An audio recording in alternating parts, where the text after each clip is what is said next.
trial, Khurshid, what is the reality? You worked with Twitter. Is it really true that Twitter was under this kind of incessant pressure by the Modi government? One had imagined that the Modi government actually was the huge beneficiary of social media, that over the years the Modi government had used social media, especially Twitter, to get its viewpoint across. Is there any truth to it, or is it exaggerated to suggest that the Modi government was on a daily basis monitoring Twitter very minutely and taking down or attempting to take down accounts that were critical of the government?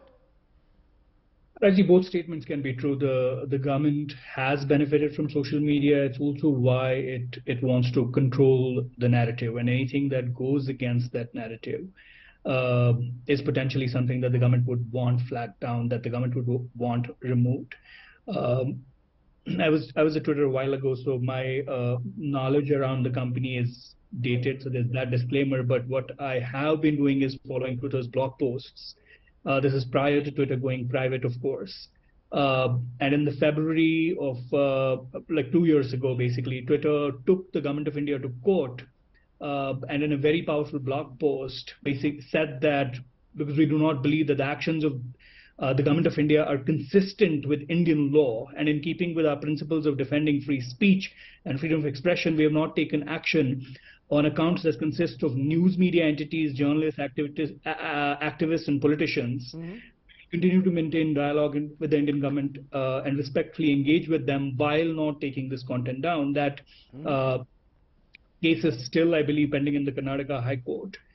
So it is not a fiction suggests that the government has ordered Twitter multiple times to take content down that it deems as critical of itself, and as and the but list is the of government, the in your view, is the government not entitled to that? Let's be very clear. Government, no, of course not. Can Twitter... Is the government entitled to... No, of course not. The government is not entitled to silence its critics. The government is entitled to foster a healthy public sphere where everyone can say what they want to say. But the devil's advocate would say, the devil's advocate would say the laws of India will Rajiv, the devil doesn't need an advocate. Let's stop with that, please. The devil has all the power in the world to do whatever it wants to do. The devil doesn't need an advocate. The responsibility of any government is to cultivate a public sphere where those with the least amount of power can speak truth to power. There should be no repercussions for those who are critical of government, not in this country, in every country. Therefore, Ajay Alok, it's about fostering a climate wherein people are not intimidated by putting out blog posts or putting out comments that are critical of government. What Jack Dorsey is suggesting is India, which is a democracy, is acting like a Turkey or a Nigeria or a Russia in actually pushing Twitter to take down accounts that are critical.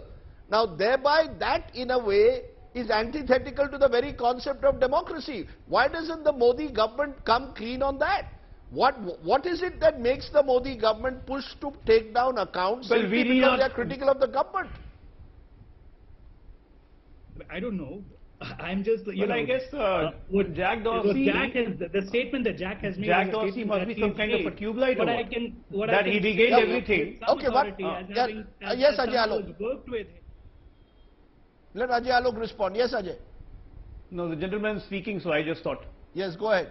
I guess the Jack Dorsey must be having some tube light in the head, because after 1 year, the switch is on and he started saying that in Indian democracy, things like these are happening. And just what my friend said, that they took your government to court in February 2021. Let me complete. Dr. Ajay Alok, Twitter took your government to court in 2021 itself, protesting against the manner in which IT laws were being used. Yes, Twitter took us to court in 2021 in Karnataka High Court, I know that. But Twitter also complied to the Indian laws in 2022.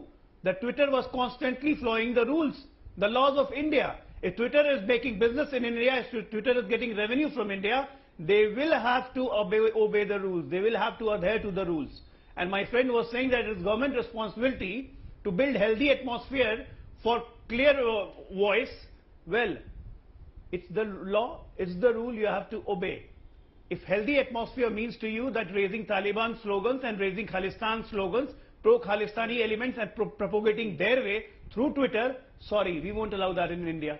That Yeah. will go according No to one is law, whether you asking- like it no or one is not. asking for And flouting that's of law why here. your current make CEO, time for Alan One Musk, by one, one he by one, clearly Rahul, said that the please. compliance is a must. Rahul, you must let him Compliance of complete. a law is a must. Okay, compliance of the law is a must. Rahul Khurshid, you wanted to say The something. Go current ahead. CEO of the Twitter, No, just this that The- at Yeah. no point did I say that laws should be Alan Musk flouted. said it in No, please, 2022. Ajay. Let Rahul complete. Yes, Rahul. No, see, the point of conversation is that words are not put into anyone's mouth. At what point was a suggestion made that laws need to be flouted? Of course not. But laws are also constructs that guide a society. They need to reflect changing mores. They need to reflect changing communication modalities. So, and our IT law, and this is not just a criticism of the BJP government, it's a criticism of the Congress government that has instituted this law, is an outdated one. It aims for control rather than decontrolling of this space.